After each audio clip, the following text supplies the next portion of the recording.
وہ بھی عمیر کا پلٹ فائق چچا کے سامنے تو نہیں، البتہ ایک بیٹی کے باپ کے آگے جھک گیا تھا۔ ساتھ ہی بیجی اور ماں کے ساتھ ساتھ امبا جی اور مشتاق چاچا بھی راضی تھے، تو ان سب کو ناراض کر کے کب خوش ہو پاتا، سو خاموشی سے تماشے کا حصہ بن گیا، جہاں سب بڑے اور اسے چھوٹے مگن سے انداز میں صحن میں انتظام کرنے میں مصروف تھے۔ عمید بھائی یہ ہار پہلے کچھ تو دلہا لگے، اگر ایسی ایمرجنسی شادی کا تو کبھی سوچا بھی نہیں تھا۔ حنان نے خوب موٹا سا ہار اٹھا کے اس کے گلے میں ڈال دیا، اس نے کچھ کہے بغیر دوسرے لمحے ہار اتار کر اپنے ہاتھ میں پکڑ لیا۔ پلیز بھائی یوں تو نہ کریں، دیکھیں بیجی کتنا خوش ہے اپنی پوتی کو دیکھ کر، نادیہ نے فوراً ٹوکا۔ تم نے ان کی پوتی کو دیکھا ہے؟ نہایت کڑواہٹ لی اس نے پوتی کی طرف اشارہ کیا۔ اب کیا فائدہ بھائی، اب تو نکاح ہو گیا۔ حنان نے بھی کچھ افسوس سے جینز اور شرٹ میں ملبوس اپنی بھابھی کو دیکھا، مگر سب بڑوں کے فیصلے کے آگے وہ کیا کہہ سکتا تھا؟ ان کی تربیت ان خطوط پر ہوئی تھی کہ بڑوں کا احترام باجی پہ۔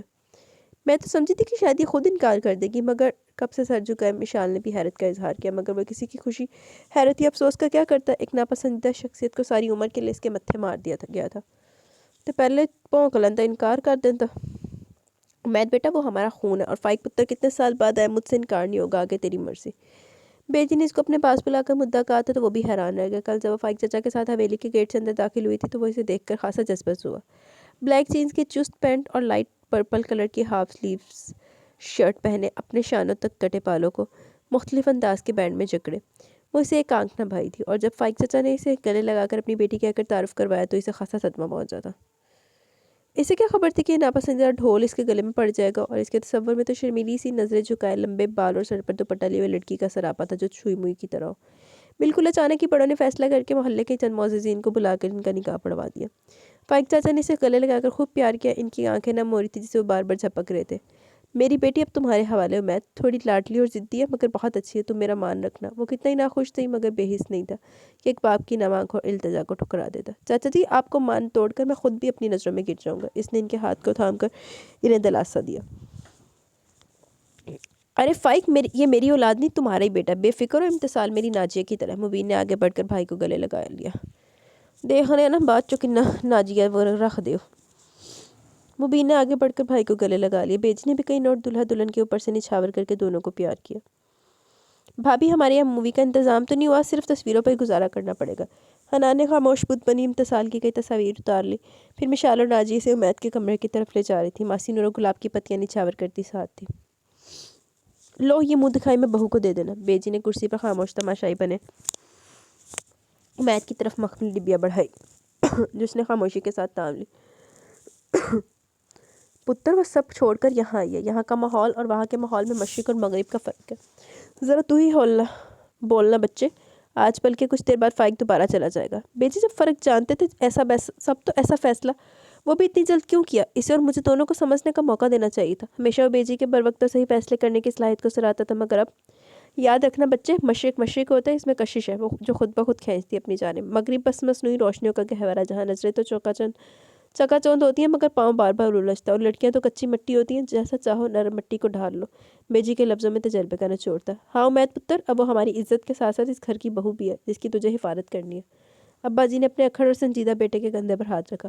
اب چاہے وہ جو لڑکی اس کی حیات میں شریک ہو چکی تھی اس کے دل کی خالی مسند پر جلوہ افروز ہوتی یا نہیں، مگر اس نے سچے دل سے یہ عہد نبھانے کا فیصلہ کرتے ہوئے ابا جی کے ہاتھ پر ہاتھ رکھ دیا۔ چلو جی اسی بھی دیکھ لینے کہ سچے دل نہ تجھے فیصلہ نہ باندھ دیو۔ کمرے کے بیچوں بیچ بیڈ رکھا تھا، دیواروں اور پردوں کا کلر ایش گرے تھا جس کا کارپٹ زرد ڈارک کلر کا تھا۔ ٹیبل پر پی سی کے ساتھ کئی موٹی کتابیں رکھی تھی، ساتھ ہی ریک پر ڈھیروں فائلیں بے ترتیب پڑی ہوئی تھی۔ بیڈ کے ساتھ ہی ڈریسنگ ٹیبل تھی اور ہیئر برش کے ساتھ چند پرفیومز اور ڈھیر سارے قلم تھے۔ کچھ فاصلے پر چھوٹے چاقو، کلہاڑی اور جانے کون سے اوزار تھے جنہیں وہ سمجھ نہیں پائی مگر خوفزدہ ضرور ہو گئی تھی۔ مشال اور ناجی سے کافی دیر پہلے کمرے میں چھوڑ کر جا چکی تھی، وہ جائزہ لینے میں مصروف تھی۔ کسی قسم کی کوئی سجاوٹ کے بغیر خالص مردانہ تاثر کا پیش کر رہا تھا کمرہ۔ اس کی نظر دیوار پر لگی فریم شدہ اس کی تصویر پر گئی۔ اٹھ کر ٹہلتے وہ صرف اور صرف اس جنگلی اجڑ شخص سے پیچھا چھڑانے کی ترکیبیں سوچ رہی تھی۔ تو پیو نے ہاں کیوں کتی سی؟ جانے کون سی مصیبت کی کھڑی تھی جب اس نے سر جھکا لیا، مگر اس پکے کچے دھول اڑاتی اینٹوں والے گھر سے راہ فرار کے طریقے سوچ رہی تھی، اور وہ شخص اس سے پہلی ملاقات نے کوئی اچھا تاثر نہیں چھوڑا تھا، اس سے چھٹکارے کا کوئی پلان سمجھ میں نہیں آ رہا تھا۔ جانے اگر اس کے ساتھ کیا برتاؤ کرتا، مگر اس نے سوچ لیا تھا وہ اسے دبے گی تو ہرگز نہیں۔ تھا کیا وہ ایک گاؤں کا دیہاتی آدمی جس کی سوچ بھی محدود سی ہوگی، جس نے اپنے بڑوں کے کہنے پر بغیر کسی پس و پیش کے قبولہ کہہ کر دستخط کر دیا تھا۔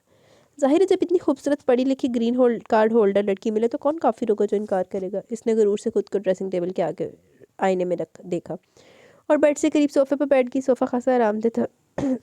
باہر سے ہلکی سی دستک کی آواز کے ساتھ دروازہ کھل گیا. وہ یوں ہی بیٹھی رہی.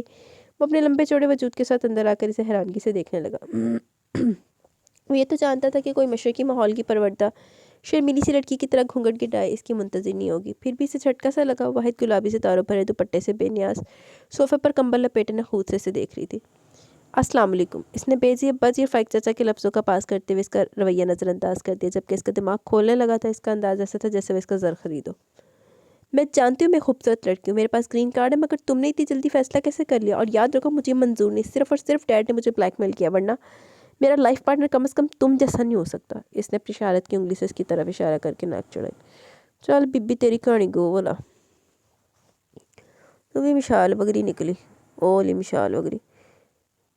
الفاظ تھے کہ آگ کے شرارے جو امید کے جسم مجان کو سلگا گئے. اس کا دل چاہ رہا تھا کہ پیچھے کھلی سی بڑی سی کھڑکی سے باہر پھینک دے. اگر یہ میرا انتخاب ہوتا تو کم از کم میں بھی آپ جیسی بد تہذیب شرم و حیا سے آری خود غرض لڑکی کو کبھی نہ اپناتا, کیونکہ میرے نزدیک اس گورے چہرے سے زیادہ شخصیت کا نکھار و کردار اہمیت رکھتا ہے. اس نے غضبناک ہو کر اسے گھورا. آپ کہنا کیا چاہتے ہیں؟ کیا میں کردار کی ٹھیک نہیں ہوں؟ امریکہ جیسے ماحول میں خود کو بچا کر رکھنے والی امتصال کے تانا نہیں 303 کی گولی تھی. وہ بھنا کر کھڑی ہوگی. مسٹر امید مبین, میں نے آج تک اپنی معمولی سی چیز شیئر نہیں کی, اور تم جیسے پینڈو سے شادی کرنے سے بہتر تھا کہ میں مر جاتی. تو تم بھی میرے متھے زبردستی لگی ہو. مجھے بھی اپنی کوئی چیز شیئر کرنے کی عادت نہیں ہے. میں گھر میں تماشا نہیں چاہتا, اپنے ڈیڈ کے ساتھ صبح ہی چلی جانا. اس نے امتصال کے وجود سے لپٹا کمبل جھٹکے سے کھینچ لیا. بلڈ کھڑا گئی. ہاں تم مجھے طلاق دے دو, میں بھی چلی جاؤں گی. اور ہمارے یہاں بیویاں چھوڑنے کا رواج ابھی تک امریکہ سے نہیں آیا. امید کی حمیت پر اس کا مطالبہ تازیانہ بن کر لگا. ہوتے کون ہو تم؟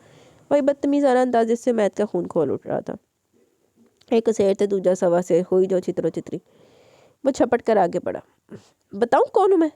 اس نے امتزال کے شانے پر اپنی مضبوط انگلیاں پیوست کر دی. آنکھوں کی چنگاریاں اور چہرے کا تناؤ سب اس کو خوفزدہ کرنے کے لیے کافی تھا. وہ جو ترم خانی دکھا رہی تھی سہم کر رہ گئی. میں گھر میں تماشا بنانا نہیں چاہتا. اگر انکار کرنا تھا تو اپنے ڈیڈ سے کرتی, اور اگر تمہاری وجہ سے بیجی پریشان ہوئی تو میں تمہیں قتل کر دوں گا. اس کا سر در فیلا انداز دیکھ کر اسے کونے میں رکھے اوزار یاد آ گئے, اور ساتھ ہی سارا مما کے جملے. ایشیائی مرد اپنی انا کے لیے قتل تک کرنے سے دریغ نہیں کرتے. کوئی ان کی توہین نہیں کر سکتا. تم مجھے دھمکیاں دے رہے ہو؟ خود کو کمزور ظاہر کر کے وہ اسے اپنے اوپر حاوی نہیں ہونے دینا چاہتی تھی. میں بیجی اور مبین انکل سے کہوں گی. دوسرے لمحے اس کی آنکھوں میں دیکھ کر اس نے ڈراوا دیا. خاموشی سے لیٹ جاؤ, ورنہ بیڈ سے تکیہ کارپٹ پر پھینک کر اس نے اسے دھمکایا. اور اپنے حسن اور گرین کارڈ کا لیبل تمہیں مبارک ہو. تم ہو کیا چیز؟ تم جیسی لڑکی تو میں دیکھنا بھی نہیں چاہتا. میرے نزدیک تمہاری جیسی لڑکی کی کوئی حیثیت نہیں. وہ فائق چاچا بیجی ابا جی سب سے کیے گئے وعدے بھول گیا تھا. مجھے بھی میرے ڈیڈ بلیک میل کر کے تم سے شادی پر مجبور کیا, ورنہ یہ بیکورڈ ماحول کنزرویٹو لوگ جہاں کھل کر سانس بھی نہ لی جائے. اگر وہ مجھے عزت کا واسطہ مرنے کی دھمکی نہ دیتے تو میں یہاں سے ہیرس کے پاس جانے میں ایک لمحہ نہیں لگاتی. تم جیسے پینڈو سے شادی سے بہتر خودکشی ہے. تم اور تمہاری اوقات. Shut up. جانے وہ آگے کیا کہتی کہ امید کا بھاری ہاتھ اس کے گال پر پڑا. وہ جسے کبھی کسی نے پھولوں کی چھڑی سے بھی نہ چھوا تھا ساکت کھڑی رہ گئی, اور پھر ایک دم اپنی توہین کا احساس جاگا. یو وہ شدت غم سے چند لمحے تو کچھ بول ہی نہ سکی. تم مجھے ابھی طلاق دو گے؟ تم جیسے اجڑ بیکورڈ شخص سے طلاق چاہیے مجھے. امید کچھ لمحے کھڑا اسے غصے سے گھورتا رہا, پھر اس کا ہاتھ پکڑ کر گھسیٹتا ہوا اسے نیچے حال کمرے میں لے آیا جہاں سبھی بیٹھے فائق کے جانے کے انتظامات کر رہے تھے. وہ سب ایک دم چونک کر ان دونوں کو دیکھنے لگے. کیا ہوا امید؟ گھبرائی ہوئی بیجی اور اماں ایک ساتھ اٹھی, مگر وہ سب کو نظر انداز کرتا اسے گھسیٹ کر فائق احمد کے سامنے لے آیا. چاچا, دو مختلف ماحول کے لوگ ایک جگہ اکٹھے نہیں رہ سکتے, خاص طور پر جہاں عورت کو حد سے زیادہ آزادی دی جاتی ہے. ہم لوگ جاہل ہیں, اور یہ اس پینڈو ماحول میں نہیں رہ سکتی جہاں اس کا دم گھٹتا ہو. مجھے اس طرح کی مغرور خود سر اور بے باک لڑکے کبھی پسند نہیں تھی, مگر میں آپ بڑوں کی وجہ سے مجبور ہوا تھا. مجھے افسوس ہے کہ اس نکاح کو میں ابھی اور اسی وقت ختم کرنا چاہتا ہوں. میں امتصال کو طلاق. پریشان گمسم کھڑے سب لوگ جیسے خواب سے جاگے تھے, اور فائق کے برابر کھڑے مبین احمد نے امید کے گال پر ایک تھپڑ سیدھ کیا, جبکہ بیجی اور چاچی حیران پریشان منہ کھولے کھڑی تھی. فائق احمد کو تو جیسے سکتا ہو گیا. تمہاری جا بے جا ضد ماننے کا یہ مطلب نہیں کہ تم اس طرح کے فیصلے کرتے پھرو گے جیسے بے جان چیزوں کے لیے فیصلے کرتے ہو. مبین احمد نے دوبارہ ہاتھ اٹھائی تھے کہ فائق احمد نے ان کا ہاتھ پکڑ لیا اور حیران کھڑی امتصال کو دیکھا. کیا کیا ہے تم نے؟ میری پرورش, میرے خون, سب کا فخر ختم کر دیا. کاش تم میری بیٹی نہ ہوتی. صحیح کہتے ہو بیٹا, ماحول کا فرق بہت ہے. یہ غلطی میری تھی کہ میں. آنسو نے گلے میں پھندا سا لگا دیا. بیٹا مجھے معاف کر دینا, مگر چاہے تم اسے اپنے ہاتھوں سے مار ڈالو, مگر آئندہ اس کبھی فائق احمد اس سے پہلے کہ اس کے آگے اپنے دونوں ہاتھ جوڑتے اس نے فوراً انہیں تھام کر کرسی پر بٹھایا, مگر وہ اچانک کھڑے ہو کر امتصال کی طرف لپکے. بلکہ میں خود اس کو اپنے ہاتھ سے ختم کر دیتا ہوں تاکہ آئندہ کوئی اپنی بیٹی کی پرورش امریکہ جیسے ملک میں نہ کرے. لاکھ لعنت پھر تیرے تھے کہ پہلے اپنی اولاد کی پرورش ادھر کر دی، تو پھر اب جب وہ ایک ماحول میں ڈھل گئی ہے تو اب اس کو یکدم سے اس طرح سے اس کی زندگی بدلی ہے تو وہ تڑفے بھی نا۔ انہوں نے دونوں ہاتھوں سے اس کا گلا پکڑ لیا، امتثال اس اچانک افطار پر بکھلا کے۔ حنان، مشتاق احمد اور دلشاد بیگم ایک ساتھ جلدی سے آگے بڑھی، میں گرین پر گویا جنون سوار تھا۔ عمید نے بن کا ہاتھ تھامنا چاہا۔ کیا کرتا ہے فائق پتر، چھوڑ اسے، جان لے گا کیا؟ بیجی نے اپنے کمزور ہاتھوں سے بمشکل انہیں الگ کرنا چاہا تو فائق احمد نے ایک تھپڑ امتثال کے گال پر مارا اور پیچھے ہو کر ہانپنے لگے۔ امتثال کی سسکیاں پورے کمرے میں گونجنے لگی۔ عمید اللہ کچھ پریشان اور شرمندہ سا سر جھکائے کھڑا تھا۔ حنان، مشال اور ناجیہ دلشاد بیگم سلطانہ بیگم کے پیچھے یوں چھپے تھے جیسے بھوت دیکھ لیا۔ مبین احمد سر تھام کر صوفے پر گر سکے۔ مشتاق احمد نے ہمت کر کے فائق احمد کو کندھے سے پکڑ کر بیجی کے ساتھ بٹھا دیا۔ پورے ماحول پر ایک گمبھیر سناٹا چھایا ہوا تھا جسے امتثال کی سسکیاں توڑ رہی تھی۔ امید، جاؤ دلہن کو کمرے میں لے کر جاؤ۔ بیجی کی تحکم بھری آواز نے اس سناٹے کو توڑا۔ جاؤ پتر، امید کے ساتھ۔ مشتاق احمد نے بڑے پیار سے آنسو بہاتی امتثال کو مخاطب کیا تو وہ سسکتی ہوئی پلٹی۔ تم بھی جاؤ۔ ساکھ کھڑے امید کو مبین احمد نے گویا حکم دیا تو وہ یوں ہی سر جھکا اس کے پیچھے پیچھے سیڑھیاں چڑھ گیا۔ امید تو بیڈ پر سر پکڑ کر خاموش بیٹھ گیا اور وہ کمرے کے درمیان کچھ دیر کھڑی رہی، پھر نیچے پڑے تکیے پر سر رکھ کر کروٹ کے بل لیٹ گئی۔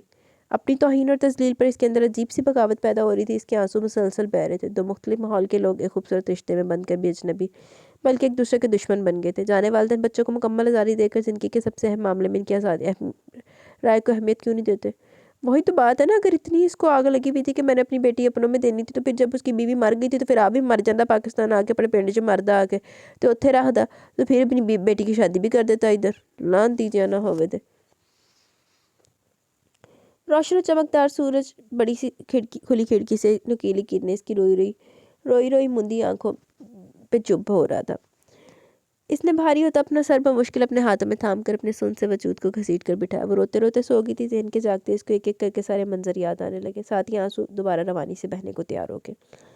اس نے گردن موڑ کر بیڈ کی طرف دیکھا، وہاں وہ شخص موجود نہیں تھا جس سے اس کو شدید نفرت کا احساس ہو رہا تھا، جس کی وجہ سے اس کی زندگی میں آنسو اور غم آئے تھے، جس کی وجہ سے ذلت، حقارت اور تذلیل کا احساس ہوا تھا۔ اور فائق احمد یقیناً اس سے ملے بغیر ہی اتنی دور اسے ان ظالموں کے پاس چھوڑ کر چلے گئے تھے۔ اس نے اپنے دکھتے سر کو آہستگی سے دبایا تو اس کی نظر دیوار پر لگی اس کی تصویر پر پڑی۔ میں نے بھی اگر تمہیں زچ نہ کر دیا امید مبین احمد تو میرا نام نہیں، تم خود ہی مجھے چھوڑنے پر مجبور ہو جاؤ گے۔ اس نے اس کی فریم شدہ مسکراتی تصویر کو دیکھ کر ایک عزم کیا اور اٹھ کر واش روم میں گھس گئی، اپنی جلتی آنکھوں پر پانی کی چھینٹیں ڈالتی خود کو پرسکون کرنے کی کوشش کرتی رہی۔ باہر دروازے پہ دستک ہوئی تو وہ چونک گئی۔ بھابی یقیناً کوئی اسے آواز دے رہا تھا۔ وہ نل بند کر کے باہر آ گئی۔ ناشتہ یہاں لے آؤں یا ہمارے ساتھ کریں گی؟ ناجیہ نے آہستگی مگر بے حد خلوص سے پوچھا۔ مجھے بھوک نہیں، رونے اور سو کر اٹھنے کی وجہ سے اس کی آواز بھاری ہو گئی تھی۔ پلیز بھابی، ہم لوگ آپ کا انتظار کریں، بیجی نے بھی کچھ نہیں کھایا۔ میں کوئی وی آئی پی گیسٹ نہیں ہوں جس کا انتظار کر رہے ہو تم لوگ۔ امتثال کا اس قدر تلخ لہجہ سن کر ناجیہ خاموشی سے باہر نکل گئی۔ وہ وہیں بیٹھ کر اپنا سر دبانے لگی، شدید ٹیسیں اٹھ رہی تھی۔ پتر امتثال، اپنا سر ٹیکتی ہامتی کامتی بیجی سیڑھیاں چڑھ کر دروازے سے جھانکنے لگی۔ آپ؟ اس نے قدر حیرانی سے انہیں دیکھا۔ انہوں نے اس کی روشن پیشانی چومی اور اس کو ساتھ لے آہستہ آہستہ سیڑھیاں اترنے لگی۔ ہائے ہائے، ایک منٹ رکیے گا ذرا۔ حالانکہ وہ نیچے سے آ کر سب کا سامنا نہیں کرنا چاہتی تھی، مگر خاموشی سے ذہن میں آ کر ان کے اونچے سے تخت پر سر جھکا کر بیٹھ گئی۔ وہاں کوئی بھی نہیں تھا۔ بیٹی، مجھ سے بڑھاپے میں بھوک برداشت نہیں ہوتی، مگر میں نے سوچ لیا تھا کہ آج ناشتہ میں تیرے ساتھ ہی کروں گی۔ اتنا محبت بھرا لہجہ تھا کہ نہ چاہتے ہوئے بس یہی کہا، بھوک نہیں لگ رہی۔ یوں ہی سر جھکائے اس نے جواب دیا، کسی درخت کو اگر اس کی مٹی سے اکھاڑ کر دوسری جگہ دوبارہ لگاؤ تو بے شک وہ پنپ نہیں سکتا، مگر اپنی مٹی، اپنی زمین میں وہ جادو ہے جو پیلے پتوں کو بھی ہرا بھرا کر دیتی ہے۔ میں جانتی ہوں فائق احمد کا فیصلہ صحیح نہیں تھا، مگر بیٹا بہت صائب تھا، وہ تمہارا باپ ہے اور کوئی باپ اپنی اولاد کا برا نہیں چاہ سکتا۔ تم تھوڑے عرصے یہاں رہو، یہاں کا ماحول سمجھو، پھر جو تمہارا فیصلہ ہو مجھے قبول ہے۔ بیجی نے اس کے سر پر محبت سے ہاتھ پھیر کر شیریں لہجے میں سمجھا۔ ڈیڈ چلے گئے نا؟ اس نے بیجی کا جھریوں بھرا چہرہ دیکھ کر گلوگیر آواز میں پوچھا۔ ہاں، مگر میں اس کی ماں ہوں، میرے حوالے کر کے گیا ہے تجھے۔ بیجی نے اسے اپنے ساتھ لگا لیا۔ مجھ سے ملے بغیر، مجھے بتائے بغیر چلے گئے؟ اس کو عجیب سے دکھ نے آ گھیرا، آنسو دوبارہ بہنے لگے، بیجی کے سینے سے لگی سسکنے لگی۔ بس پتر بس کر، اور وہ آنے کے لیے گیا، دیکھنا آئے گا، بہت جلد آئے گا۔ بیجی سے تسلیاں دیتی تھپکتی نہیں، وہ بھی رو رو کر تھکنے لگی تھی۔ اپنی زندگی میں وہ شاید ہی کبھی روئی ہو، مگر کل کا سورج اس کے لیے سوائے آنسو اور اذیت کے کچھ نہ لایا تھا۔ دلشاد دھیے، کچھ روٹی پانی کا بندوبست کرو۔ بیجی نے آواز لگائی۔ 2 منٹ بعد ہی مشال ٹرے میں ناشتہ لیے تخت پر آ گئی۔ پیچھے پیچھے دلشاد بیگم اور سلطانہ بیگم بھی تھی۔ دلشاد بیگم نے بیٹھنے سے پہلے ٹرے امتثال کے آگے رکھی تھی، جس میں بدیسی ناشتہ ہی تھا۔ بسم اللہ کرو دھیے۔